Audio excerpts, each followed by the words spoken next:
નમસ્કાર દર્શક મિત્રો, હું જીગર દેવાણી આપ સૌનું સ્વાગત કરું છું ચર્ચા છડે ચોકમાં.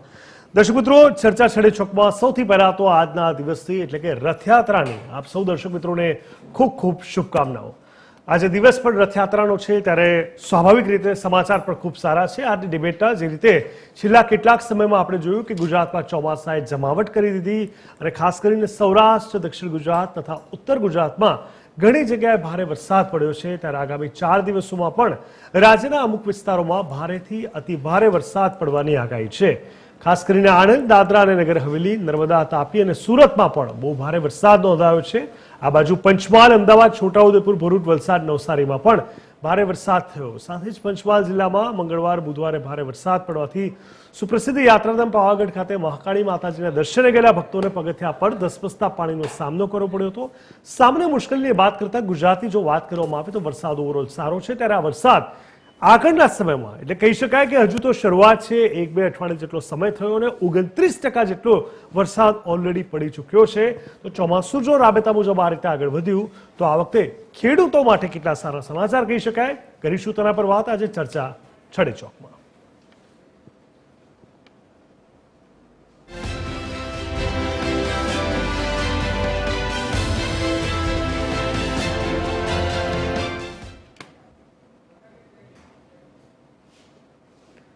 તો ચોક્કસથી કહી શકાય કે જે રીતે આ વરસાદની આપણે વાત કરી અને આ તમામની સાથે એ પણ સમજવાની કોશિશ કરી કે આ વરસાદ ઘણું બધું આપી શકે છે. ધીરે ધીરે સમજીશું. સૌથી પહેલા ગ્રાફિક્સના માધ્યમથી સમજવાની કોશિશ કરીએ કે જે રીતે આપણે આખા વરસાદની વાત કરી રહ્યા છે અને છેલ્લા ઘણા સમયની અંદર આપણે આ જ પ્રકારનો વરસાદ જે ઘણા સમયથી આપણે રાહ જોઈ રહ્યા હતા અને સાથે સ્વાભાવિક છે કે આ વરસાદ આગળના સમયમાં ગુજરાત માટે એટલીસ્ટ કહી શકાય કે ખૂબ સારો સાબિત થઈ શકે એમ છે. આણંદ, સુરત, પંચમહાલ તમામ જગ્યાએ ખૂબ સારો વરસાદ પડ્યો પણ છે અને ભવિષ્યની અંદર પણ આપણે એવી આશા એટલે કે આગળના સમયમાં એવી ચોક્કસથી રાખી શકીએ.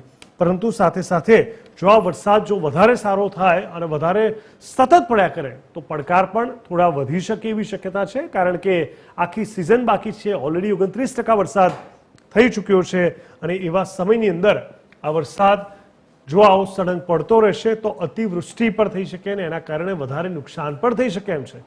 સ્વાભાવિક રીતે શરૂઆતના સમયમાં આપણા માટે આ સારી વાત છે. આઈએમડીએ પણ આગામી 4 દિવસ ભારે વરસાદની આગાહી કરી છે.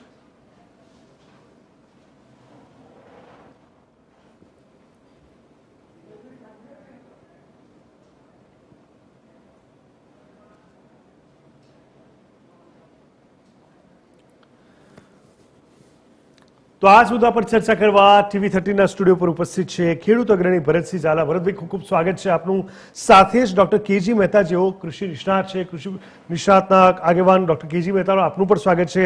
આશિષ પીઠિયા કોંગ્રેસ નેતા અને નિલેશ સોલંકી ભાજપ નેતા, આ બંનેનું પણ ખૂબ ખૂબ સ્વાગત છે. સૌથી પહેલા ભરતભાઈ, સ્વાભાવિક રીતે આપણે સૌએ જોયું છે કે છેલ્લા ઘણા સમયમાં ખેડૂતો માટેના પડકારો જેને આપણે નથી પહોંચી વળતા, નથી એના કોઈ ઉકેલ આવતા અને હદ તો ત્યાં થાય છે જ્યારે કુદરતનો માર તેમને પડતો હોય છે. પરંતુ આ વખતે શરૂઆતના 1-2 અઠવાડિયાની અંદર જ 29%નો વરસાદ કેટલો સારો ગણો છો ભવિષ્ય માટે એટલે કે આ સિઝન માટે ખેડૂતો માટે? ભગવાનની ખૂબ જ મહેરબાની કહેવાય.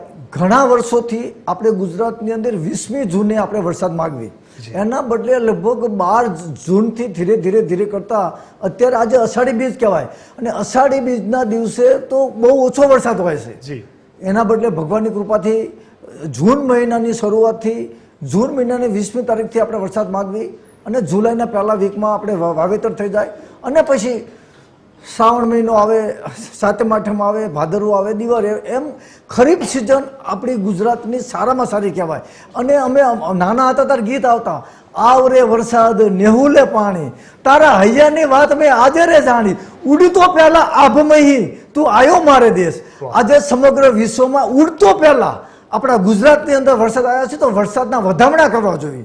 તો વાયુદેવને અને વરસાદીઓને ખૂબ ખૂબ અભિનંદન.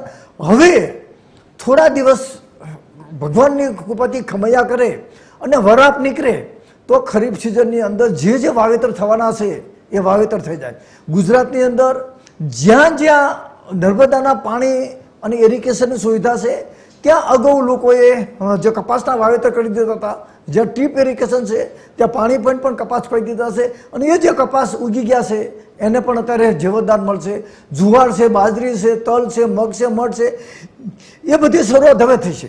થોડીક જગ્યાએ અમુક જગ્યાએ જ્યાં નજીકમાં ડેમ આવેલા હતા, તાત્કાલિક ડેમના પારા તૂટી જવાને કારણે અમુક ખેડૂતોને જમીનમાં પણ ધોવાણ થયું છે.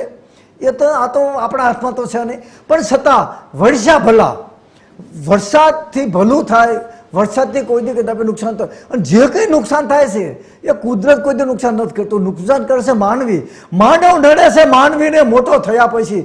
એક ખેડૂત બીજા ખેડૂતોને દબાવવા માટે માર્ગ બંધ કરી દે, જ્યાં ત્યાં પારા નાખે.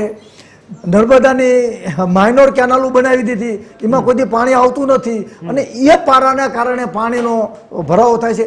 અમે જ્યારે નાના હતા સાહેબને ખબર છે કે એક જ રાતમાં 20 ઇંચ વરસાદ થતો હતો તો ખેતરમાં પાણી ભર્યા નહોતા રહેતા. પરંતુ હાલની અંદર જે નુકસાન થાય છે એ કુદરત નુકસાન નથી કરતું, માનવ સર્જિત નુકસાન છે. તો હવે પણ માનવીએ સમજવાનું જરૂર છે કે હું માનવી માનવ થાવ તો ઘણું, મારું એકનું સારું કરવાનું ભૂલી જાઓ અને સર્વદા સૌ સુખી થાઓ, આખું વિશ્વ સુખી થાય એવી ભાવના આપણે રાખશું તો આપણા ભારતના ખેડૂતોમાં મેરી દેશ કી ધરતી સોના ઉગલે ઉગલે હીરે મોતી. આ ધરતીની અંદર સોના અને હીરા મૂક્યા છે, પરંતુ સામે જે લૂંટ ચાલી રહી છે એની આપણે પછી ચર્ચા કરશું. પણ અત્યારે સારું કહેવાય કે આવરે વરસાદ નેહુલે પાણી. આજે સમગ્ર ગુજરાતમાં એક પણ સર્વે નંબર એવો નથી કે જે સર્વે નંબરમાં કુદરતે પાણી ન આપ્યું હોય. તો ખૂબ કુદરતનો હું આભાર માનું છું કે સમયસર અને સારો વરસાદ થયો. બિલકુલ બિલકુલ. આપણે મોટાભાગે જોયું છે કે રથયાત્રામાં આટલી જબરજસ્ત વરસાદની બેટિંગ તો નહીં, પણ મોટાભાગે અમી છાંટણા અચૂક થતા હોય છે અને લોકો એને હંમેશા ભગવાનના આશીર્વાદ માનતા હોય છે કે રથયાત્રા જ્યારે સંપન્ન થઈ રહી હોય અને સાંજના ટાણે થોડો ઘણો બી વરસાદ, થોડા છાંટા પણ પડી જાય અને લોકોને એમ થતું હોય છે કે કુદરતનો એક આશીર્વાદ છે. ઘણી વખતે રથયાત્રામાં આવા સહયોગ સર્જાયા છે. ડૉક્ટર કેજી મહેતા, આપનું શું માનવું છે કે 29% જેટલો વરસાદ શરૂઆતના એક પખવાડિયાની અંદર જ્યારે આખી સિઝન બાકી હોય એને આપ કેવી રીતે જોવો છો, ખેડૂતો માટે, બાકીના લોકો માટે? આ વખતની આ સિઝન આપણે જોઈએ તો ખાસ કરીને જે ચોમાસુ પાકો અથવા ખરીફ ઋતુ આપણે કહીએ તો એમાં વરસાદની જરૂર આજે પણ આપણે લગભગ 52% જેટલી ખેતી એ વરસાદ આધારિત હોય, એના માટે વરસાદની ખૂબ જ જરૂર હોય. હવે વરસાદની જે વાત કરીએ તો બે બાબતો એમાં ધ્યાનમાં રાખવી પડે. એક તો કેટલા પ્રમાણમાં વરસાદ થાય છે, કયા સમયે વરસાદ થાય છે અને એ કેવી રીતે એની વહેંચણી છે. આ 3 બાબતો જો આપણે ધ્યાનમાં રાખીએ તો અત્યારની પરિસ્થિતિમાં આપણે જોઈએ તો આ વખતે જે મે મહિનામાં વધારે વરસાદને અથવા માવઠા જેવું થયું અને વધારે થોડું નુકસાન પણ થયું જે ઉનાળુ પાકો હતા એને, અને એના કારણે એવું લાગતું હતું કે કદાચ ચોમાસું અથવા પહેલો વરસાદ છે એ વરસાદ લંબાશે. પણ કુદરતી રીતે આ વખતે સમયસર વરસાદ આપણે છેલ્લા 3 વર્ષ જોઈએ તો જુલાઈના પહેલા અઠવાડિયા પછી વાવણી થતી હોય, જ્યારે અત્યારે આ વખતે એવું છે કે વરસાદ એટલો સારો છે કે આપણે કદાચ જુલાઈના જો હવે બંધ થાય તો આ વાવણી જે કરવાની વાત છે એ હવે થઈ શકે. એટલે અત્યારે શું થયું છે કે આ વરસાદ છે એ થોડો વધારે પ્રમાણમાં છે અને એનું જે ડિસ્ટ્રીબ્યુશન આપણે કહીએ ને એ થોડું અપ્રમાણસર લાગે છે. એટલે હવે જો બંધ થાય તો વાવણી સમયસર થઈ શકે, કારણ કે જમીનમાં વરાપ હોય તો જ ખેતી થાય અને વાવણી થઈ શકે. એટલે એ અગત્યનું છે. એટલે વાવણીનો વરસાદ જેને આપણે કહીએ એ આ વખતે બહુ આમ તો સંતોષકારક છે. પણ આગળની વાત હવે પછી આપણે આગળ કરીશું. ચોક્કસ. ભારતીય જનતા પાર્ટીના નેતા નિલેશભાઈ સોલંકી. નિલેશભાઈ, મોટાભાગે આપણે જોયું છે કે ખેડૂતોને સમયસર ક્યારેક વીજળી ના મળે, ઘણા બધા પડકારોનો સામનો કરવો પડે, ઘણીવાર સારી વ્યવસ્થાઓ પણ એમના માટે થઈ જતી હોય છે, સિંચાઈના પાણીનો એક પડકાર ઉનાળામાં જોવા મળતો હોય છે. શું લાગે છે કે હવેનો વરસાદ છે નિલેશભાઈ આગળના 2 મહિના માટે ખેડૂતો માટે જે કંઈ પણ વ્યવસ્થા ઊભી થશે, સાથે સાથે શું લાગે છે કે જે પડકારોની જો વાત કરીએ તો ક્યાંક અતિવૃષ્ટિ જેવી પણ શક્યતા થોડી ઘણી, એટલે કહી શકાય કે જો આવો કન્ટિન્યુ વરસાદ રહ્યો તો થોડી ઘણી હેરાનગતિનો સામનો કરવો પડે, તો એ લોકો માટે હવે હેરાન ના થાય માટે શું વ્યવસ્થા કરવામાં આવશે? ખૂબ જ સારી વાત છે જીગરભાઈ કે પડકારોની આપણે વાત કરી તો ગુજરાત રાજ્ય પીસીઆર ને કહેવા માંગીશ, આપનો અવાજ નથી આવી રહ્યો. પીસીઆર મહેરબાની કરીને એકવાર અવાજ થોડો વધારજો જેથી અહીંયા ડિબેટ થઈ શકે. જી જી જણાવશો. જી નિલેશભાઈ જણાવશો.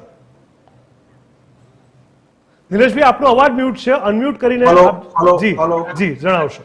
હા, આપે પડકારોની વાત કરી જીગરભાઈ, તો ગુજરાત રાજ્ય પહેલાથી પડકારો ઝીલતું રાજ્ય છે, કે ભૂકંપ હોય, અતિવૃષ્ટિ હોય કે કોઈ હોનારતો હોય.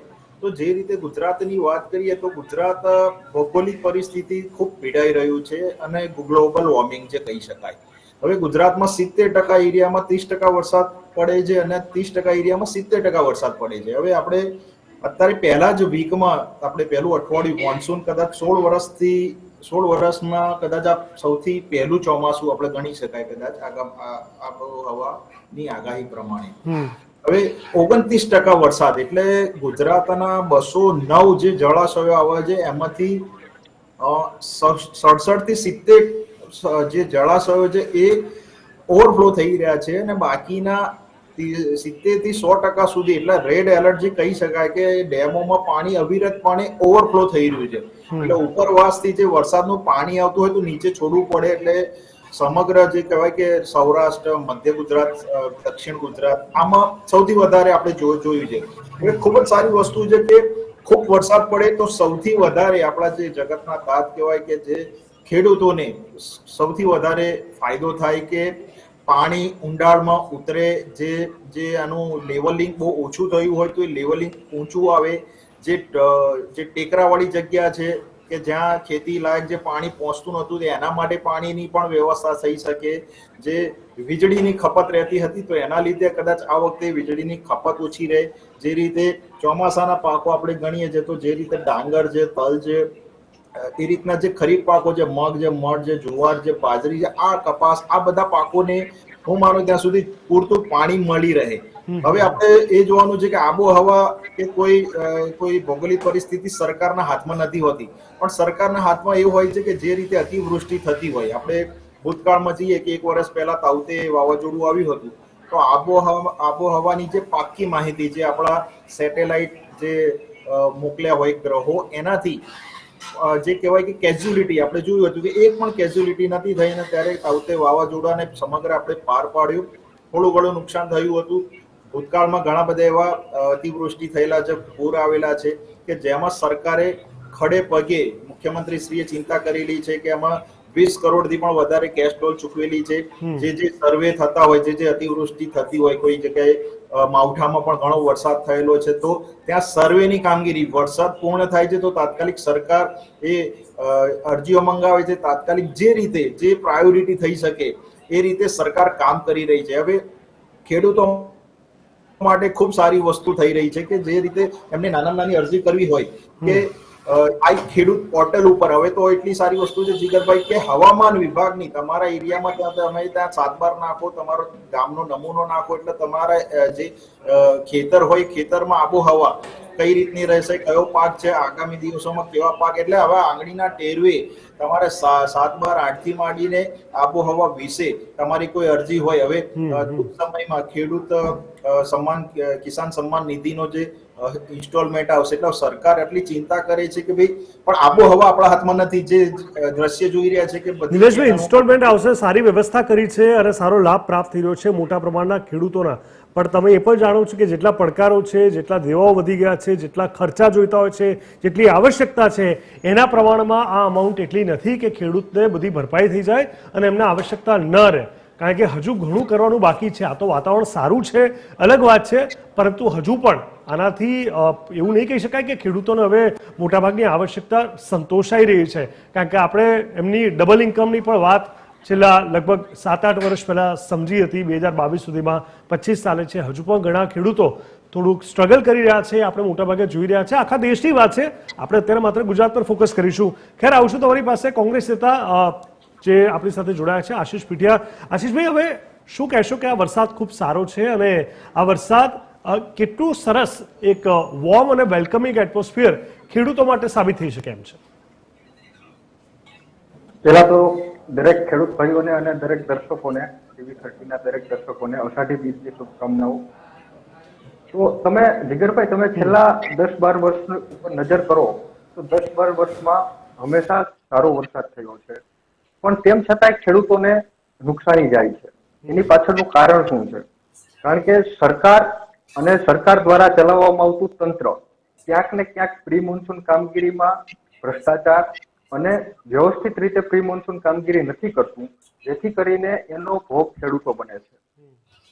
હમણાં અહીંયા અમારા ઘેડ વિસ્તારમાં 1500 કરોડનો બજેટ, શું કહેવાય કે 1500 કરોડનો એક બજેટ બહાર પાડવામાં આવ્યું કે ઘેડ વિસ્તાર માટે અને નદીઓ ઊંડી પોળી કરવાની છે, પણ એમાં માત્ર 7 કરોડનું ટેન્ડર કરવામાં આવ્યું.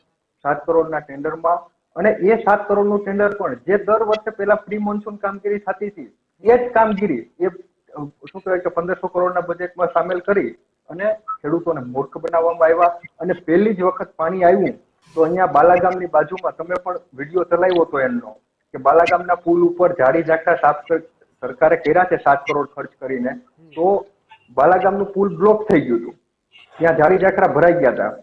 સરકારનો આરએનબી વિભાગ, સિંચાઈ વિભાગ જે રોડ રસ્તાઓનું નિર્માણ કરે છે તો એ જળ સપાટીથી ઉપર નિર્માણ કરે છે, જેથી ખેડૂતોને નુકસાન જાય છે. બાકી કુદરત તો ખેડૂતો પર મહેરબાન છે જ, પણ સરકાર ખેડૂત વિરોધી નીતિઓને લઈને ખેડૂતોને હંમેશા માટે અવગણના કરતી આવી છે. અને ડિજિટલાઇઝ કરી દેવાથી ખેતરનું પાણી અથવા તો ખેતરમાં ભરાતું પાણી અથવા તો ખેતરમાં ઉભો પાક ડિજિટલાઇઝ કરી દેવાથી કઈ એ બચી જવાનો નથી. બિલકુલ એ વાત સાચી છે, પરંતુ કોશિશ સામે થઈ રહી છે, ઘણી બધી વસ્તુ પર કામ થઈ રહ્યું છે, આપણે એ પણ જોવું પડશે. ભરતભાઈ, હવે આપણે વરસાદની વાત કરી કે ખૂબ સરસ વરસાદ થયો, 29% જેટલો થઈ ગયો, અને આપણે એવું માનીને ચાલીએ કે આ આખી સિઝન ખૂબ સારી જાય. ઘણીવાર એવું બનતું હોય છે કે શરૂઆતમાં વરસાદ સારો છે, પાછળથી નથી પડતો તો પણ નુકસાન થતું હોય છે. ઘણીવાર કન્ટિન્યુ રહે તો પાકનું ધોવાણ થાય, એ પણ પ્રકારની ચિંતા હોય છે. તો આને આપણે બેલેન્સ કઈ રીતે સમજી શકીએ આંકડાને, કેટલા મિલીમીટરને, કયા વિસ્તારમાં કેટલો? ઉત્તર ગુજરાતમાં હજુ ઓછો છે, કારણ કે આપણે ભલે અત્યારે ખૂબ સરસ વાત કરી રહ્યા છે, પરંતુ ઉત્તર ગુજરાતમાં કદાચ જે મારું ઓબ્ઝર્વેશન છે, જો હું ખોટું ન હોઉં તો લગભગ સૌરાષ્ટ્ર અને દક્ષિણ ગુજરાત કરતાં હંમેશા ઓછો જોવા મળતો હોય છે. આ વખતે પણ એવું જ કંઈક છે, એક આખો મોટો વિસ્તાર વરસાદથી વંચિત તો નથી, પણ ખૂબ આવશ્યકતા હજુ પણ દેખાઈ રહી છે. ઓલરેડી જૂન પૂરો થવા આવ્યો છે. બહુ મહત્વની વાત કરી. આપણા દેશમાં સૌ પ્રથમ નરેન્દ્રભાઈ મોદી જ્યારે વડાપ્રધાન બન્યા અને સૌ પ્રથમ એમને ખૂબ અભ્યાસ કર્યો કે વાવણીથી કાપણી સુધી જે ખેડૂતોને નુકસાન થાય એનું વળતર આપવાની જવાબદારી સરકારની છે. દાખલા તરીકે આજે આપણે 29% વરસાદ થઈ ગયો, મે મહિનામાં જે લોકોએ વાવેતર કર્યું અને અત્યારે સુરતમાં કે વગેરેમાં જગ્યામાં અતિવૃષ્ટિને કારણે એનો કપાસ કે કંઈ બળી જાય તો એ વાવણી કહેવાય. તો એ વાવણીના સમયમાં જે નુકસાન થયું હોય એનું વળતર આપવાની જવાબદારી સરકારની રહેશે. ત્યાર પછી કાપણી આવી, દાખલા તરીકે અત્યારે આપણે વાવી દીધું અને નવરાત્રિના સમયમાં આપણા ઘેરે કપાસ આવવાની તૈયારી હોય, કપાસ ઘરમાં આવી ગયો હોય, બાજરો ઘરમાં આવી ગયો હોય, બાજરો ખરામાં પડ્યો હોય અને ટ્રેક્ટર લઈને અનાજ લઈને જતા હોય અને વરસાદ આવે તોય નુકસાન મળતું હોય. એટલે વાવણીથી કાપણી સુધીનું વળતર આપવાની વાત જ્યારે 2014થી કરી હતી અને એ હતી પ્રધાનમંત્રી ફસલ વીમા યોજના. એ પ્રધાનમંત્રી ફસલ વીમા યોજના અંતર્ગત ખેડૂતો પાસેથી પણ વીમાનું પ્રીમિયમ લીધું અને રાજ્ય સરકારે અને કેન્દ્ર સરકારે પણ દેશની લગભગ 18 કંપની અને ગુજરાતની 6 કંપનીએ ખોબલે અને ધોબલે સરકાર પાસેથી પૈસા લીધા. અમારા જેવા ખેડૂત આગેવાનો, ખેડૂતો સુપ્રીમ કોર્ટ સુધી લડી રહ્યા છીએ, પણ દુઃખ અને લોહીના આંસુ સાથે જણાવવાનું છે કે વાવણીથી કાપણી સુધીનું નુકસાનીનું વળતર આજ દી સુધી ખેડૂતોને કદી મળ્યું નથી અને ખેડૂતોને હું માનું ત્યાં સુધી ખેડૂતોને લેવું પણ નથી. જો ખેડૂતોને લેવું હોય તો ખેડૂત આગળ આવતા હોય. હું કોઈ પક્ષમાં જોડાયેલો નથી, પણ સ્પષ્ટ કહું છું કે સરકારની ટીકા ટિપ્પણી કરવીનો સવાલ નથી, પણ સત્ય વાત એ છે કે સ્વામિનાથન કમિશનની ભલામણ મુજબ ખેડૂતોને ટોટલ જે ખેતી ખર્ચ છે, એગ્રીકલ્ચર ખર્ચ, નરેન્દ્રભાઈ મોદી કાયમ કહેતા હતા કે ખેડૂતોની આવક બમણી કરવી. તો ખેડૂતોની આવક બમણી કરવા માટે માત્ર મિનિમમ સપોર્ટ પ્રાઇસથી નહીં થાય, ટોટલી એગ્રીકલ્ચર ખર્ચ, ખેતી ખર્ચ સરકાર આપે તો ખેડૂતોને નભી શકે. ડીઝલના ભાવ વધી ગયા, મજૂરી વધી ગઈ, ખાતરના ભાવ વધી ગયા અને હાલની તારીખમાં એક ડબલાના બીટી કોટનના 1200 થી 1800 રૂપિયા થાય. એક ડબલે 1 હેક્ટરમાં થતું પણ નથી. અને જો વરસાદ થાય તો ઉપર કોપટી પડી જાય તો બીજી વખત વાવવું પડે. ગુજરાતની અંદર આબોહવા અને વરસાદને ન થઈને કારણે 3 વખત વાવણી કરવી પડે છે. એટલે પર હેક્ટરે નાબાર્ડના આંકડા પ્રમાણે 1 હેક્ટરે 1 લાખ રૂપિયાનો ખર્ચો થાય છે. એના સામે છેલ્લા 10 વર્ષના આંકડા કાઢો. મહેતા સાહેબ અધિકારી છે કે કયા ખેડૂતને સારું વરસ હોય તો ઉત્પાદન આવે છે. એટલે મારો કહેવાનો મતલબ એ છે કે સ્વામિનાથન કમિશનની ભલામણ મુજબ ઉત્પાદનના પૂરા ભાવ કદી મળતા નથી. વાવણીથી કાપણી અત્યારે ઘણા ગામની અંદર, મારે લીંબડી તાલુકાના ભોયકા ગામમાં પહેલો જ વરસાદ આવ્યો અને ચૂડાના ગોખાઈવાળાના ડેમનું પાણી છોડી દીધું એટલે ભોયકા અચાડા ચચડા એવા જે 4-5 ગામમાં હતા એના ફોન આવવા માંડ્યા કે અમારી જમીન ધોવાઈ ગઈ. હવે જમીન ધોવા માટે 1 ડમ્ફરના 10,000 રૂપિયા થાય. એવા 1 હેક્ટરની અંદર ઓછામાં ઓછા 400 થી 500 ડમ્ફર નાખે તો એ જમીન એ સુરતમાં થયું. અગાઉ પણ નર્મદાના જે દરવાજા છોડ્યા હતા.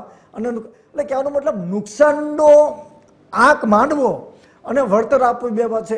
પણ નરેન્દ્રભાઈ મોદીનું જે સપનું હતું કે ખેડૂતોની આવક બમણી કરવી, પણ એ સપનું એમનું સાકાર નથી થયું. ખેડૂતો આમે અડધા થઈ ગયા છે અને આમે અડધા થઈ ગયા છે. ગુજરાતની અંદર પાક ધિરાણ લોન ખેડૂતો કદી ભરપાઈ શકતા નથી. આલિયાની ટોપી માલ્યા માથે, માલ્યો ફળે ઉગાડો. 1 લાખ કરોડનું ગુજરાતના ખેડૂતો માથે દેવું છે. 1998માં ગુજરાતની અંદર 1 કરોડ 11 લાખ ખેડૂતો હતા. અત્યારે રોજ 200 ખેડૂતો જમીન વેચી રહ્યા છે. 200 ખેડૂતો જમીન વેચી રહ્યા છે. એનું કારણ કે પૈસા આવે તો એમ કે ક્યાંક ખેતી એટલે ખોટનો ધંધો થઈ ગયો છે.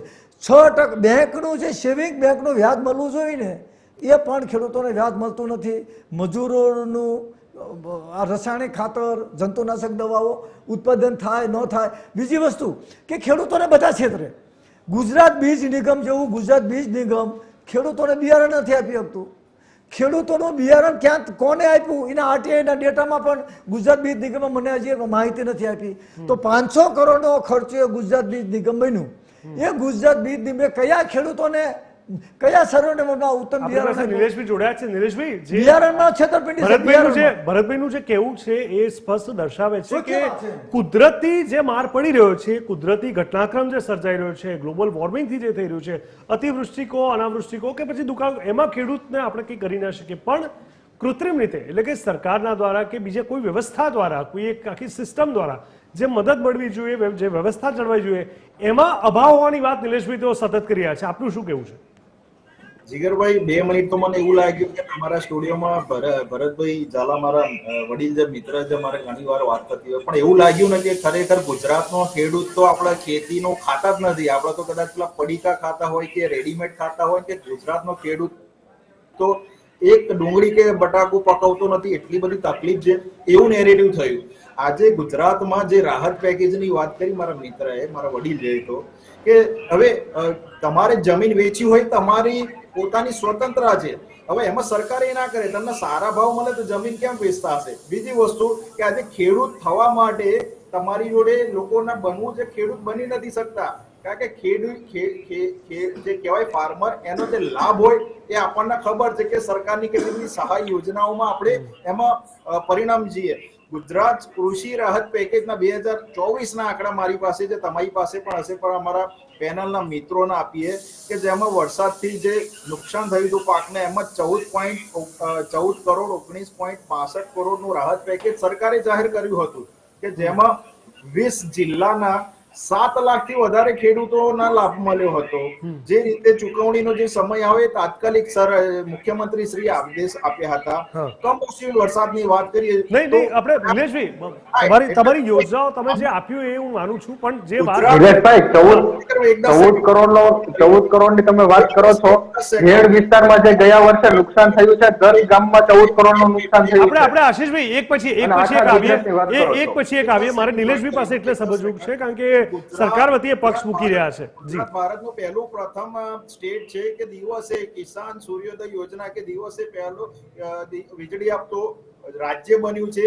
જે રીતે 3 લાખથી 5 લાખની સહાય વધારવામાં આવી કે જેમાં 0% કે ખેતી જે ખેડૂત હોય 8 કલાકની વીજળી અને 24 કલાક ઘરની વીજળી. આજે ગુજરાતનો ખેડૂત ખૂબ સુખી છે. કેમ તમને કોઈ ખેડૂત ના બનાવી ભરતભાઈ શકે? ઝાલાએ જે આપને ભરતભાઈ ઝાલાએ જે મુદ્દાઓ ઉપાડ્યા છે, જે જ્યાં ત્રુટીઓ રહી ગઈ છે, જે આપણે એવું નથી કહેતા કે સરકાર નથી કામ કરી, સરકાર પૂરી મહેનત કરી છે, પણ હજુ પણ ઘણી બધી જગ્યાએ આપણે કામ કરવાનું બાકી છે, ત્રુટીઓ રહી ગઈ છે, અને વ્યવસ્થાના અભાવે ખેડૂત મિત્રો હેરાન જો થઈ રહ્યા હોય તો એના પર તો ધ્યાન દોરવું પડશે ને આપણે. એનું કારણ તમને આપું. સૌથી વધારે ગુજરાત સરકારના દિલ્હી સરકાર, જે આપણા નરેન્દ્રભાઈની સરકાર છે, એમને ગુજરાત માટે જે કામ કરી ગયા છે કે જળ અછતથી જળ સમૃદ્ધિ ગુજરાતને બનાવ્યું. નેવાના પાણી મોભે ચડાવનાર આ મુખ્યમંત્રી હતા ને આજે પ્રધાનમંત્રી છે. આજે ગુજરાત સમૃદ્ધ છે. આજે માનીએ છીએ ખેડૂતને પડકાર છે, નિલેશભાઈ, વરસાદની ઇન્ટેન્સિટી વધી ગઈ છે, વરસાદની આખી એક ફોર્મેટ બદલાઈ ગઈ છે, છતાં આ સરકારે. નિલેશભાઈ, તમે જે કહી રહ્યા છો એ તો બધા જાણે છે, પણ આપણે જ્યાં સવાલ ઉભા થયા છે. જી ભરતભાઈ, જી. શું કે ગુજરાતની અંદર પ્રધાનમંત્રી ફસલ વીમા યોજનાનું અમલીકરણ નથી થયું અને ખેડૂતોના અને સરકારના પૈસા ગયા, એ પણ કોઈ ખોટું નથી કહી શકતું. પૂનમબેન માડમે લોકસભામાં આ પ્રશ્ન ઉઠાવ્યો હતો કે વીમા કંપની ખેડૂતો અને સરકારને બેને છેતરે છે. નંબર 2, વિજયભાઈ રૂપાણી જ્યારે મુખ્યમંત્રી હતા ત્યારે મુખ્યમંત્રી કિસાન સહાય પેકેજ આવ્યું હતું કે પર હેક્ટરે 4 હેક્ટરની મર્યાદામાં 25,000 રૂપિયા આપવાના. ગુજરાતમાં એક પણ ખેડૂતને મળ્યું નથી. ભૂપેન્દ્રભાઈ પટેલની સરકારે અને રાઘોજીભાઈ પટેલની સરકારે ગઈ સાલ બહુ સારું પેકેજ કર્યું. હું રાઘોજીભાઈ મારા મિત્ર છે, ભૂપેન્દ્રભાઈ સાથે પણ આપણે અંગત વ્યવસ્થિત સારા સંબંધ છે. સારામાં સારું પેકેજ બનાવ્યું કે પિયત જમીનમાં હેક્ટરે 22,500. તો મારું કહેવું એવું છે કે જે સુરેન્દ્રનગર જિલ્લાના વઢવાણ તાલુકામાં અને મૂળી તાલુકામાં હજી એ પેકેજ નથી મળ્યું. અમારા લીંબડી તાલુકામાં અને ચુડા તાલુકાની અંદર પિયત જમીન હોવા છતાં અમને બિન પિયતનું વળતર મળ્યું. એટલે કહેવાનો મતલબ શું છે કે હરેક જગ્યાએ મુખ્યમંત્રી કે વડાપ્રધાન ન જઈ શકે, પણ સ્થાનિકની જે કમિટી હોય, ટીડીઓ, મામલતદાર, ડીડીઓ, સ્થાનિક ધારાસભ્યો, એ બધાએ સાથે મળીને આપણો પૈસો જે આવે છે પેકેજ જાહેર કરે છે, પરંતુ ક્યાંક ને ક્યાંક ખૂટી રહી જાય છે. એના હિસાબે ખેડૂતો વળતર વગર. તમને કહું સાહેબ, અત્યારે ગુજરાતની અંદર એક ખેડૂતોને અત્યારે બિયારણ ગઈ સાલ જેને પાક નુકસાન ગયું અને એને આ સાલ વળતર ન મળ્યું, તો આ ખેડૂતને બિયારણ લાવ્યો ક્યાંથી, પૈસા ક્યાંથી લાવ્યા? કારણ કે હું તો દરેક ગામડામાં નાના ખેડૂતથી માંડી અને શ્રીમંત ખેડૂતને મળું છું. ભારતીય જનતા પાર્ટીના મારા દોસ્ત છે, એમને પણ મળું છું. તમે પણ ખેડૂત છો, તમે હિસાબ કરો કે ખાસ તમે કે ગયા સાલ કેટલું વાયું અને કેટલું આવ્યું, કેટલો નફો રહ્યો. એટલે કહેવાનો મતલબ કે એટલા માટે અવારનવાર વડાપ્રધાનનું પણ સૂચન છે. તમે જે કીધું એના પોઈન્ટ પર આવું છું. નિલેશભાઈ, મને આશા છે કે હવે હું તમને પ્રશ્નનો જવાબ માંગુ ત્યારે જે પ્રશ્નો ઉઠ્યા, કારણ કે ટેકનિકલ વસ્તુ છે, ઘણી બધી વસ્તુ આપણે રૂટીન વાતને સમજી શકીએ છીએ, પણ આંકડાકીય માહિતી છે, ક્યાં શું એક્ઝેક્ટ બાકી રહી ગયું છે. મને લાગે છે નિષ્ણાતો વધારે સારી રીતે કહી શકતા હોય. નિલેશભાઈ, જો સ્પેસિફિક તમે આન્સર આપી શકો તો મને લાગે છે કે ઓડિયન્સને ઘણું બધું જાણવા મળશે. આવું છો આપણી પાસે. મહેતા સાહેબ, હવે એક નિષ્ણાત તરીકે તમે તમામ સરકારમાં તમે કામ કર્યું છે અને તમામ રીતે તમે જોયું છે કે આપણી ભૌગોલિક સ્થિતિ અને આબોહવાની સ્થિતિ પ્રમાણે વરસાદના પ્રમાણો જે દર વર્ષે બદલાયા છે, ક્યાંક વહેલો, વધારે, ઓછો, આ બધાની વચ્ચે વાસ્તવિકતાના ધોરણે ખેડૂતોને શું પ્રાપ્ત થઈ રહ્યું છે અને શું સ્ટ્રગલ થઈ રહ્યું છે? ખેતીના પ્રશ્નો જે છે એમાં આપણે જોઈએ તો 2 બાબતો અગત્યના છે. એક તો કુદરતી જે પરિબળો છે તે, અને બીજા છે વહીવટી બાબતો. વહીવટી બાબતોમાં શું થાય છે કે જ્યારે હવે નુકસાન, કેલેમિટી કે એવું બધું આવે, પછી એનું સર્વે થયા પછી એના ધારાધોરણો હોય એ પ્રમાણે પછી બજેટમાં ક્યાં મળે છે, શું છે, એટલે એ થોડુંક હંમેશા ડિલે થતું હોય છે અને એના માટે અવારનવાર ફરિયાદો પણ થતી હોય છે. સરકાર તરફથી આ બને ત્યાં સુધી પહેલાં એવું હતું કે કેશ આપતા હતા, એના બદલે હવે ઓનલાઈન આપવાનું નક્કી કર્યું. આ બધી બાબતોમાં બને એટલા પ્રશ્નોનું નિરાકરણ કરવા માટે પ્રયત્નશીલ તો છે જ, પણ છતાંય આપણા ત્યાં શું છે, મને એવું લાગે છે મારી દ્રષ્ટિએ કે હું અત્યાર સુધી ખેતીની સાથે લગભગ 60 વર્ષથી સંકળાયેલો છું, કે ગામ લેવલે ખેતીનું આયોજન અને એનું નિરાકરણ, પ્રશ્નો અને નિરાકરણ એ બેનું થવું જોઈએ. કારણ કે એ જો થાય તો જ તાત્કાલિક તમે કરી શકો. અને એના માટે પંચાયત છે, એ પંચાયત રાજ જે આખું મૂળભૂત આપણે હતું એ રીતે હતું. તો ગામને વિકાસના મુદ્દા તરીકે આપણે લઈએ અને ખેડૂતને ગામમાંથી જ પાણી મળે, ખેડૂતને ગામમાંથી જ બિયારણ મળે, નુકસાન થાય તો એનું ભરપાઈ પણ ગામમાંથી જ વ્યવસ્થા થાય, એવું જો પ્રમાણે ગોઠવવામાં આવે તો આ બધા પ્રશ્નો નિરાકરણ થઈ શકે.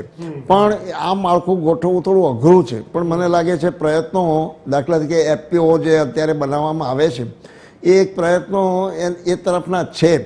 પણ આજે નહીં તો કાલે આપણે કરવું તો પડશે જ, કારણ કે આજે પણ આપણો દેશ છે કૃષિ પ્રધાન છે ને આવતીકાલે પણ એ રહેવાનો જ છે. એટલે ખેતીના પ્રશ્નો છે એને વધારે ધ્યાન આપવાની જરૂર છે. હું તો એવું પણ માનું છું કે દરેક જિલ્લામાં એક કલેક્ટર જેમ અત્યારે વહીવટી માટે છે એમ એગ્રીકલ્ચર માટે જુદો કલેક્ટર જો રાખવામાં આવે અને આખું માળખું ગોઠવવામાં આવે તો ખેતીના પ્રશ્નો ઘણા ખરા આપણે એને સોલ્વ કરી શકીએ એમ છીએ. પણ આ વિચારવા જેવી બાબત તો છે જ. બિલકુલ બિલકુલ. કોંગ્રેસ નેતા, હવે તમારો કોઈ એવો ખાસ એવો મુદ્દો છે કે જેના પર તમને લાગે છે કે થોડું ઘણું જો કામ થાય તો આપણા ખેડૂત મિત્રોને આખું ફેટર્નિટીને એક મોટી મદદ મળી શકે તેમની વ્યવસ્થાને સુધારવાને લીધે? પહેલી વાત તો એ કે ખેડૂતોને સારા ચોમાસાથી માત્ર ફાયદો થાય એવું જરૂરી નથી. ચોમાસામાં વરસાદ ક્યારે પડે છે, કેટલો પડે છે, સમયાંતર એનો સમયગાળો શું છે એ મહત્વનું છે.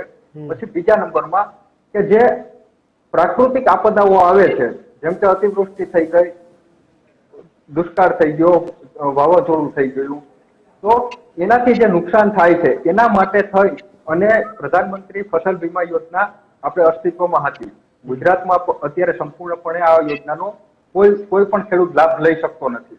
અને 2019-20 નો જે પાક વીમો છે જે કઈ વસ્તુનો તમને લાગે છે લાભ નથી લઈ શકતો? ફરી એકવાર કહેશો? સોરી, કઈ વસ્તુનો ખેડૂત લાભ નથી લઈ શકતો આપે કીધું? પ્રધાનમંત્રી ફસલ વીમા યોજના બિલકુલ લાભ નથી. ભરતભાઈ, આ સહેમત છો આપ? સહેજ બી લાભ નથી મળતો એવું છે? યોજના જ બંધ છે સહેજબી લાભ ગુજરાતની અંદર, યોજના જ બંધ છે. પ્રધાનમંત્રી પાક વીમા યોજના ગુજરાતની અંદર સંપૂર્ણપણે બંધ છે. સાંભળો, પ્રધાનમંત્રી ફસલ યોજના આવી હા. અને વીમા કંપની બૂચ મારીને વહી ગઈ એટલે એ યોજના બંધ થઈ ગઈ. ત્યાર પછી મુખ્યમંત્રી કિસાન સહાય યોજના વિજયભાઈ રૂપાણી લાયા કે ખેડૂતોએ પ્રીમિયમ નહીં આપવાનું, સરકાર તે 4 હેક્ટરની મર્યાદામાં 1 લાખ રૂપિયા આપી દે એટલે એમને બિયારણ ખર્ચો મળી જાય. પણ વસ્તુ એ છે કે અમલીકરણ નથી થતું. હાલની પરિસ્થિતિની અંદર સ્વામિનાથન કમિશનની ભલામણથી જે જ્યારે 2014માં સુપ્રીમ કોર્ટમાં દેશમાં અને રાજ્યમાં ખેડૂતોના આપઘાત અટકાવવા જ્યારે અમે પિટિશન કરી ત્યારે મુખ્ય ન્યાયમૂર્તિ ખેર સાહેબે એક શબ્દ કીધો હતો કે દેશમાં અને રાજ્યમાં કેમ નથી બનતી કૃષિ નીતિ. 70% વસ્તી ખેડૂતો અને ખેતી સાથે સંકળાયેલા મજૂર અને આ પશુપાલન કરતા 70%થી વધારે જીએસટી આપે છે. 50 લાખ કરોડનું આખા દેશનું બજેટ છે, એની સામે 2.5% બજેટ ગ્રામીણ વિસ્તારમાં આવે છે. એના હિસાબે એના માટે સમગ્ર દેશના ખેડૂતો, બુદ્ધિજીવીઓ લોકો સાથે ચર્ચા કરી અને સમગ્ર દેશમાં એક ચાર્ટર ઓફ ડિમાન્ડ તૈયાર થઈ રહી છે કે ટોટલ દેશના બજેટના 50% બજેટની રકમ ગ્રામીણ વિસ્તારોમાં આપવામાં આવે જેથી કરીને ગામડા ભાગ્યા નહીં અને શહેરની અંદર ગીચ વસ્તી થાય નહીં. એટલે ટોટલી જે આ પરિસ્થિતિ છે. બીજી વસ્તુ હોવી જોઈએ ભાવ નિયંત્રણ કાયદો. આવું છું, બીજી વસ્તુ પર આપણે આવીએ છીએ. પરંતુ નિલેશભાઈ, તમારું શું કહેવું છે? હવે સ્પષ્ટ રીતે કોંગ્રેસ નેતાએ બી વાત કરી, ભરતભાઈએ પણ વાત કરી, કૃષિ નિષ્ણાત પણ કહી રહ્યા છે કે બંધ છે. તો આ તો સીધી વાત છે ને કે આપણે યોજનાઓ બહાર પાડીએ પણ જો એ બંધ થઈ જાય અથવા પૂરી ના પડે, એક્ઝિક્યુટ ના થાય તો ખેડૂત મિત્રો જશે ક્યાં? જુઓ, તમારા મોબાઈલમાં પેનલના મિત્રોમાં આ પેલું કહેવાય ને કે આપણો અભ્યાસ ઓછો હોય. પ્રધાનમંત્રી વીમા ફસલ યોજનાનું નામ બદલાયું છે. જે 18 ફેબ્રુઆરી 2016 થી શરૂઆત થઈ હતી એમને કૃષિ વીમા યોજના NAIS અને સંશોધિત રાષ્ટ્રીય કૃષિ વીમા, એટલે આનું હેતુ કહું તમને કે કુદરતી આપત્તિઓ જેમ કે દુષ્કાળ, અતિવૃષ્ટિ, આ એનું નામ જ બદલાયું છે. પણ આપણી જોડે અભ્યાસનો એ જ તકલીફ છે કે નેરેટિવ, જીગરભાઈ, બધું જાય છે ને એટલા માટે ખબર નથી પડતી કે આ સરકાર ખેડૂતોને તો કોંગ્રેસના નેતા છે, બાકીના બે તો નિષ્ણાત છે, આગેવાન છે ખેડૂતોના, એ લોકો પોતે પણ કહી રહ્યા છે. અરે સર્ચ કરે, આ ખેડૂત પોર્ટલ ઉપર આખી માહિતી છે. તમે ત્યાં નાખો ને, એક અરજી નાખો છો ને જીગરભાઈ, તમે ઓનલાઈન ચાલુ કરશો તમારા બાજુના વિન્ડો ઉપર તો એમાં બધી જ અત્યારે લાઈવ છે અપડેટ કે તમે કઈ નાખો છો તો તમને ક્વિક રિસ્પોન્ડ આપે છે. 6000 મોબાઈલના પણ સરકાર સહાય આપે છે. કિસાન ક્રેડિટ કાર્ડ યોજના આપે છે. જે યોજનાઓ છે આપી રહી છે એની વાત છે, જે નથી મળી રહી, જે લોકો પીડાઈ રહ્યા છે, જે લોકો આજીજી કરી રહ્યા છે, શું એ બી લિસ્ટ છે ત્યાં? ગુજરાતના ખેડૂતોના અને ગુજરાત સરકારની 6 વીમા કંપનીઓ જે 20,000 કરોડ રૂપિયા લઈ ગઈ, એની સામે ખેડૂતોને વળતર નથી મળ્યું. એ હું કહેવા માંગુ છું. જીગરભાઈ મહેતાભાઈ, મારી પાસે ડેટા, ટોટલ ઓનલાઈન ડેટા સરકારે આપ્યા છે. ઠીક છે, ઠીક છે. 1/4/16 થી દર વર્ષે 3200 કરોડ રૂપિયા વીમા કંપની લઈ ગઈ, એની સામે ખેડૂતોને વળતર નથી મળ્યું, એ વાત છે. ઠીક છે. હવે નિલેશભાઈ, તમે સ્પેસિફિક આના પર કઈ કહેવા માંગશો? જીગરભાઈ, મહેતાભાઈ એક સારી વાત કરી, કદાચ એ પેનલમાં છે એટલે એમને આપણે ધ્યાન રાખ્યું હોય કે સર્વે કેમનો થાય. તો સર્વે ટ્રેક્ટર દીઠ જે સરકારે નક્કી કર્યા હોય કે 22,500, એનાથી વધારે નુકસાન 60% ઉપર થયું તો એનાથી આ પ્રીમિયમ, તો એ જે સર્વે થતું હોય, જેના ત્યાંના ટીડીઓ ડીડીઓ કે આને એ આવેદન આપતા હોય ખેડૂત, હવે તમે વિચારો કે એમને હા પાડી ઝાલાભાઈ કે ખેડૂત સરકાર તો યોજના આપે છે, ક્યાંય કોઈ જગ્યાએ બાકી રહેતું હોય તો મને નથી લાગતું કે મુખ્યમંત્રી પોતે આજે દર અઠવાડિયે મહિનાના ચોથા બુધવારે સ્વાગત ઓનલાઈનમાં બેસે છે, ત્યાંમાં કલેક્ટર, ડીડીઓ, ટીડીઓ, જે તાલુકાના જે ગ્રામ પંચાયતના વ્યક્તિઓ બેસે છે, ખેડૂતો જોડે સીધો સંપર્ક કરે છે. આજની તારીખમાં ગુજરાતમાં આ યોજના છે, મુખ્યમંત્રી સાથે તમે 1 to 1 કરો છો, પૂછો ઝાલાભાઈ આ ખોટું છે, તમને કોઈ ખેડૂતના બાકી રહી ગયું હોય તો કોઈક ત્રુટી હશે પણ એ પણ સોલ્વ થતી હશે. મુખ્યમંત્રી પોતે ચિંતિત છે કે ગુજરાતનો ખેડૂતને કોઈ તકલીફ ના પડે. દિવસે વીજળી આપવાનું ચાલુ કર્યું, કેમ કે રાતે ખાડામાં ખેડૂત બિચારો ખાડામાં પડતો હોય, કોઈ એને કોઈ પ્રાણી એક તકલીફ આપતું હોય, કોઈ જાતના કોઈ અકાળે મૃત્યુ થતા હોય, કોઈ જાતના કોઈ એ પ્રોબ્લેમથી દિવસે આપતું પહેલું ગુજરાત રાજ્ય ભારતમાં બન્યું છે જે સરકાર, જે તલાવડી જળ સંચય, જે ઊંડા તળાવ કરવાનું હોય, કુવા સાફ સફાઈ કરવાનું, આ સરકારે દ્રષ્ટિથી જોયું. આજે તમે જુઓ સમગ્ર ગુજરાતમાં બહુ સારો વરસાદ છે. હવે વધારે વરસાદ થઈ જાય તો એના માટે પણ સરકાર ધ્યાન રાખે છે કે અતિવૃષ્ટિ, આપણે જોયું આપણે સુરતમાં, ભરૂચમાં, કે જે રીતે NDRF, SDRF, fire brigade, police વિભાગના ખડે પગે ત્યાં રહ્યા હતા અને એક પણ કેઝ્યુલિટી ના થઈ. 179 વ્યક્તિઓને સારા એવા સ્થળાંતર જગ્યાએ મોકલ્યા અને ત્યાં કોઈ કેઝ્યુલિટી ના થાય. આ સરકાર આ બધી જ આફતોને પહોંચી વળવામાં સક્ષમ છે, અનુભવ છે. હવે તમને લાગે છે કે આપણે 2-5 ખેડૂતોની કોઈ તકલીફ હોય તો એ પણ સોલ્વ કરીએ છીએ, પણ તમને લાગે છે કે ગુજરાતનો ખેડૂત તકલીફમાં હોય? મને એમ નથી લાગતું. તો તમે, મને એવું લાગે છે નિલેશભાઈ, આપણે એવી વાત ના કરવી જોઈએ.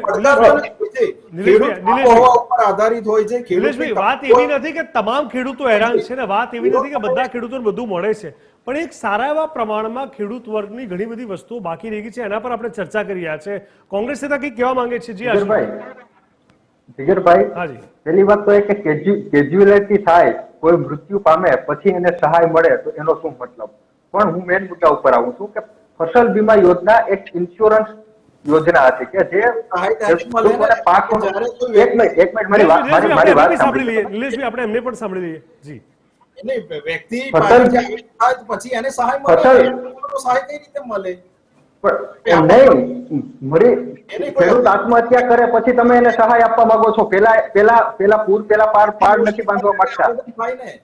આજ ભાજપ સરકારની ખેડૂત વિરોધી નીતિ છે, જેથી કરી અને ખેડૂતો અત્યારે જમીન વેચી અને શું કહેવાય કે જઈ રહ્યા છે, ખેતી વિહોણા થઈ રહ્યા છે. આજ નીતિના કારણે કેરળમાં એપીએમસી નથી, જીગરભાઈ એમનો વહીવટ કરે છે. નિલેશભાઈ, આપની પાસે આવું છું, આપણે આટલી બધી વાત છે, ઘણી બધી યોજનાઓ છે, આપણે જે થઈ ગયું છે બેસ્ટ છે, હું તમને કહું છું, પણ જે નથી થઈ રહ્યું, જાહેર કર્યા પછી પણ નથી થઈ રહ્યું, આપણે એના પર કામ કરવું પડશે ને. તમે સમજો મારી જોડે 4 ગેસ્ટ હોય, પાણીની 1 બોટલ હોય, તો હું એ વારંવાર નહીં કહી શકું કે ભાઈ મેં તમને પાણી આપ્યું, પણ મને ખબર છે કે 3 જણને નથી મળ્યું, નથી પહોંચી શક્યું, ઉનાળાનો સમય છે, તો એ મારી ફરજ છે કે એ 3 પર ધ્યાન આપીને મારે એના પર કામ કરવું પડશે. તમે જે વાત કરી રહ્યા છો ખૂબ સારી વાત છે નિલેશભાઈ, પણ છતાં આંકડાકીય દ્રષ્ટિકોણથી વાસ્તવિકતાના ધોરણે ઘણી બધી જગ્યાએ હું માનું છું કે કુદરત તો મારા આપણા હાથમાં નથી, પણ એમના માટેની વ્યવસ્થા ઊભી કરવી એ તો આપણી ફરજ છે ને નિલેશભાઈ. નહીં, એટલા જ માટે કહું છું કે સરકાર, મુખ્યમંત્રી પોતે મૃદુ ને મક્કમ રીતે ખેડૂતની વહારે ઉભું. ઠીક છે. આપ સૌ પાસે આવું છું. દર્શક મિત્રો, વાતાવરણ ખૂબ સારું છે, રથયાત્રાનો સરસ મજાનો દિવસ છે અને આ તમામની વચ્ચે સારો વરસાદ, સારી શરૂઆત 29% જેટલો થયો છે એ પણ સારી વાત છે. પણ સાથે સાથે માત્ર આપણે કુદરતના કે આ વખાણ કર્યા કરીએ એ વાત ઠીક નથી. આની વચ્ચે પણ ઘણો ખેડૂત મિત્રો જો ક્યાંક કદાચ પીડાતા હોય, ત્રુટીઓના ભાગરૂપે એમને જો વ્યવસ્થિત લાભ ન મળતો હોય અથવા નુકસાનના એંધાણ હોય, ભવિષ્યમાં વધારે એટલે કે આ સિઝનમાં વધારે વરસાદ થાય તો શું નુકસાન ન થાય એના પર અત્યારથી ચર્ચા કરવી એટલે જરૂરી છે. કારણ કે આપણે માત્ર ને માત્ર પોઝિટિવ સાઈડ નહીં પરંતુ ચેલેન્જિંગ સાઈડને પણ આપણે જોઈ જાણી એના પર ચર્ચા કરવી આવશ્યક બને છે. ચર્ચા ખૂબ રસપ્રદ જઈ રહી છે. રોકાઈશું એક નાનકડા બ્રેક માટે.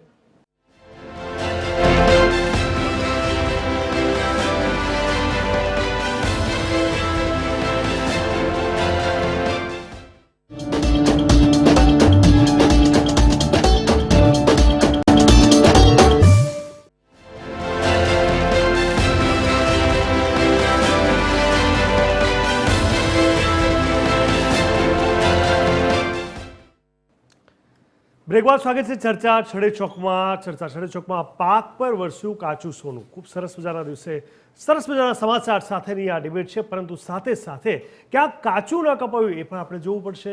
કારણ કે આ વરસાદ આપણા માટે આશીર્વાદ છે, ખેડૂતો માટે આપણે આશીર્વાદરૂપ સમજીએ છીએ. પણ છતાં પણ ક્યાંક આ વરસાદ હજી તો શરૂઆતનો દિવસ છે.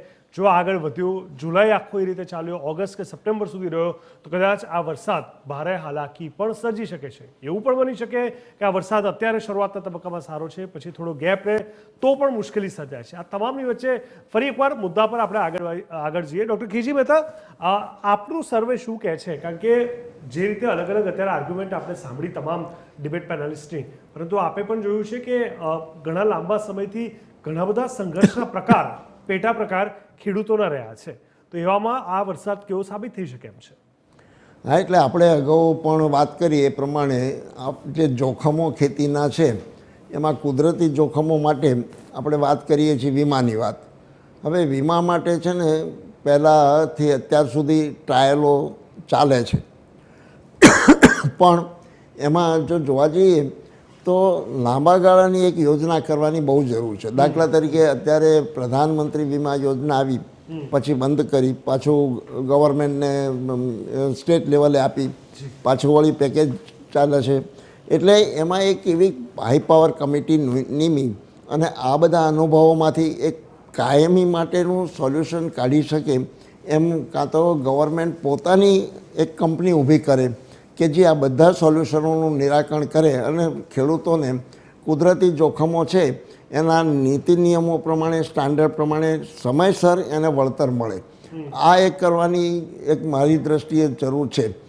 એટલે બીજી વાત કરીએ તો એવા પિયતના પણ પ્રોબ્લેમ છે કે જે આના માટે લાંબા ગાળાની યોજનાઓ થાય કે જેમાં ઇન્સ્યોરન્સ આવે, પિયત આવે અને ભાવની વાત આવે.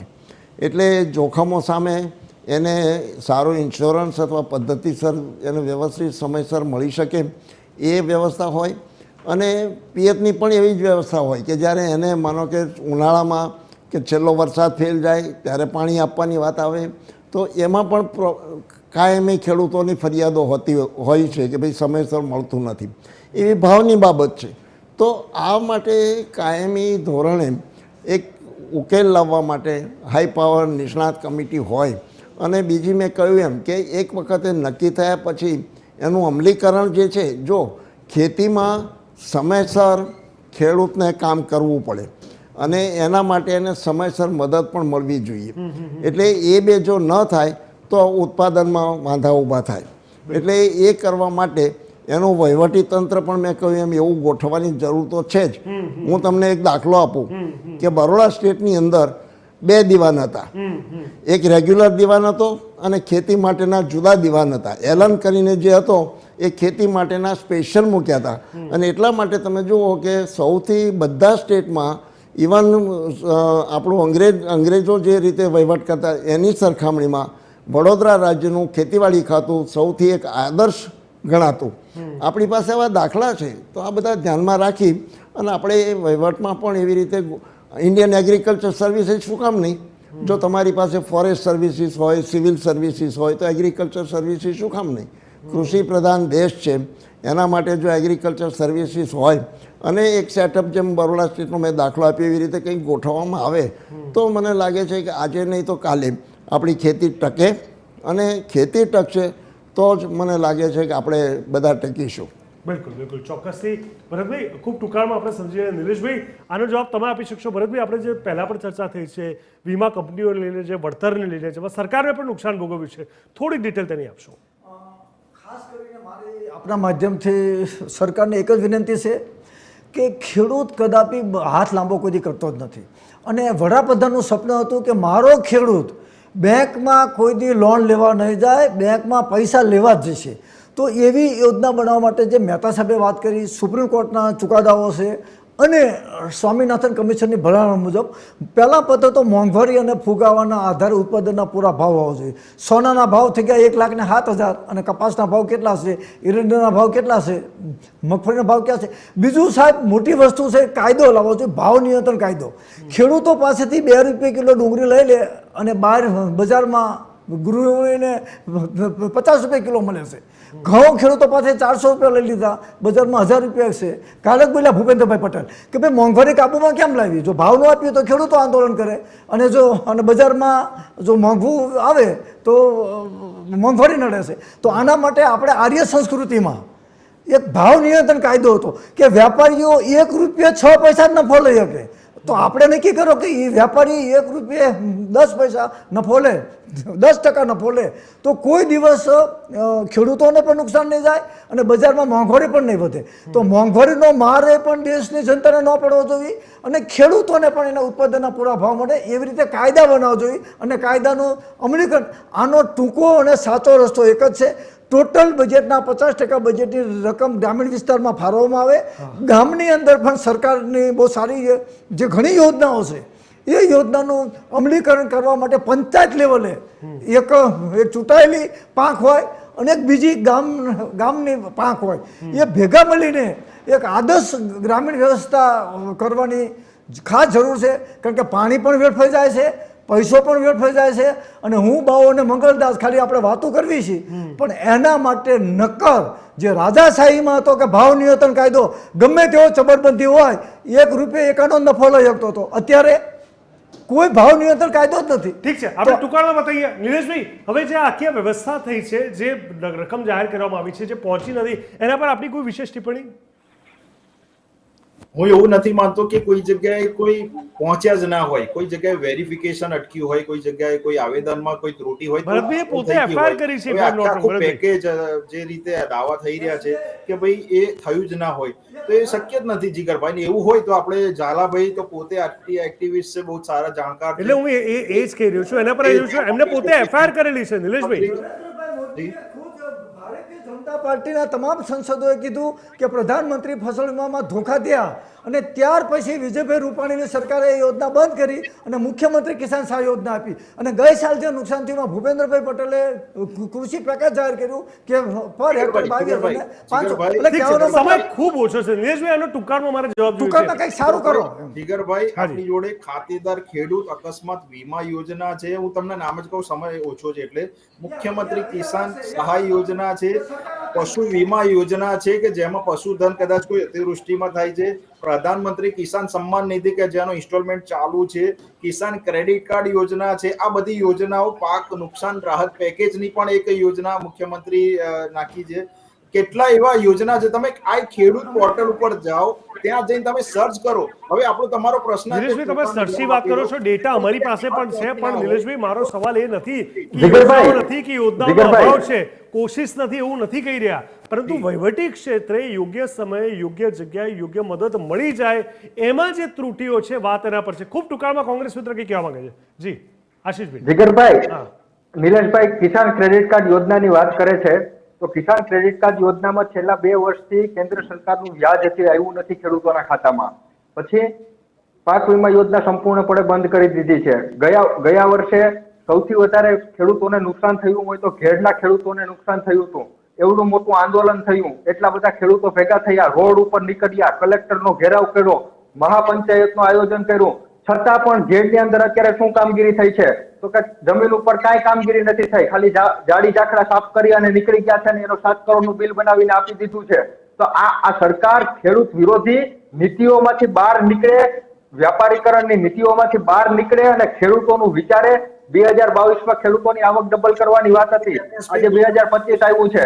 આજથી 20 વર્ષ પહેલા મીઠાનો ભાવ 10 રૂપિયા કિલો હતો અને ઘઉંનો ભાવ 20 રૂપિયા કિલો હતો. આજે ઘઉં 25 રૂપિયા કિલો છે અને મીઠું 40 રૂપિયા કિલો છે. નિલેશભાઈ, તમે માત્ર ને માત્ર હવામાં વાતો ના કરો. ડિજિટલાઇઝેશન કરવાથી મને લાગે છે કે ખેડૂતોનો કોંગ્રેસ વિકાસ નહીં ભાજપ તો થાય. આમાં પણ આપણે ખેડૂતોનો રાજકારણની વાત વિકાસ કરીશું તો કરવા આનો કોઈ માટે ઉકેલ નહીં આવે. નીતિઓ બનાવવી આપણે ડાયરેક્ટ પડશે. નિશાંતે વાત કરીએ કે ભાઈ હવે ફાઇનલ વિચારવું સોલ્યુશન પડશે. અને છેલ્લી ટીપ તમે શું કહેવા માંગશો કે શું આપણે જેના પર કામ કરીએ અને થોડું ઘણું જે બેટરમેન્ટ કહેવાય એ થઈ શકે ખેડૂત મિત્રો માટે? ના, એટલે આપણે જો આમ જોવા જઈએ તો ખેડૂતને જે જરૂરિયાત છે એનું આપણે સરકારના ક્ષેત્રે બધી જાણકારી છે, મેળવે છે અને એના માટેના પ્રયત્નો પણ ચાલે. દાખલા તરીકે હમણાં આપણા ત્યાં પ્રાકૃતિક ખેતીનું આખું જે સેટઅપ નવું ઊભું થયું છે એમાં બહુ સારું કામ ચાલે છે. એવી જ રીતે આ એફપીઓની જે વાત છે એ પણ બહુ વ્યવસ્થિત રીતે જો ચાલે તો એના પરિણામો આપણને બહુ સારા મળે એમ છે. એટલે આમ જે આપણા પ્રયત્નો છે પણ એની આપણે સામાન્ય રીતે જે અમલીકરણમાં થોડીક જે મુશ્કેલીઓ આવે છે એમાં આપણે સૌએ સાથે રહી અને ખેડૂતોની જે મુશ્કેલીઓ આવે એનું નિરાકરણ આપણે બહુ સાથે રહીને કરવાની ખાસ જરૂર છે. જી જી, સમયનો અભાવ છે. નિલેશભાઈ પીટડિયાજી, કૃષિ નિષ્ણાત ડોક્ટર કેજી મહેતા અને સાથે ભરતસિંહ ઝાલા, આપ સૌ મિત્રોનો ખૂબ ખૂબ હૃદયપૂર્વક ધન્યવાદ. દર્શક મિત્રો, 100 વાતની એક વાત, ચોમાસું સારું થઈ રહ્યું છે. સિઝનનો આ પહેલો વરસાદ શરૂઆતના તબક્કામાં 29% જેટલો થઈ રહ્યો છે. રથયાત્રાના દિવસે પણ અમી છાંટણા ચારે બાજુ ગુજરાતમાં જોવા મળ્યા, પરંતુ ઉત્તર ગુજરાત હજુ પણ ક્યાંક સુકાયેલું હોય તેવું લાગે છે. અને આ તમામની સાથે આગળનો સમય ખ્યાલ નથી કે વરસાદ વધારે પડશે કે ઘટી જશે, પરંતુ તમામની સાથે સાથે જ્યાં જ્યાં કામ અટકી ગયા છે, જ્યાં જ્યાં વરસાદ નથી થઈ રહ્યો અથવા વધુ થઈ રહ્યો છે, એ તમામ પર ક્યાંક એવું કામ કરવું પડશે કે ક્યારેક તો એવું ચોમાસું નીકળે અને ખેડૂતો ખુશખુશાલ થઈને આવે. ક્યારેક તો એવો સમય આવે કે જ્યાં બધા અટકેલા કાર્યો પૂરા થાય. સરકારની કોશિશ ખૂબ સારી છે, પરંતુ વહીવટી ક્ષેત્રે જે ક્યાં અટકી જાય છે, જે નથી કામ પૂરા થતા, જે અમાઉન્ટ તેમને નથી મળતી, એના કારણે ઘણા બધા પડકારો અને મુશ્કેલીઓ આપણો જગતનો તાત આજનો ખેડૂત મિત્ર ભોગવી રહ્યો છે. આશા રાખે કે જલ્દી એ તમામનું નિરાકરણ થાય. દર્શક મિત્રો, પાક પર જે સોનું વરસ્યું છે તેને લઈને ચર્ચા છડે ચોંકાવવા સાથે આટલું જ. દેશ, દુનિયા અને ગુજરાત રાજ્યની પડે પડની વિગત અને સમાચાર માટે આપ જોતા રહો TV13 ગુજરાતી, હકથી ગુજરાતી. નમસ્કાર.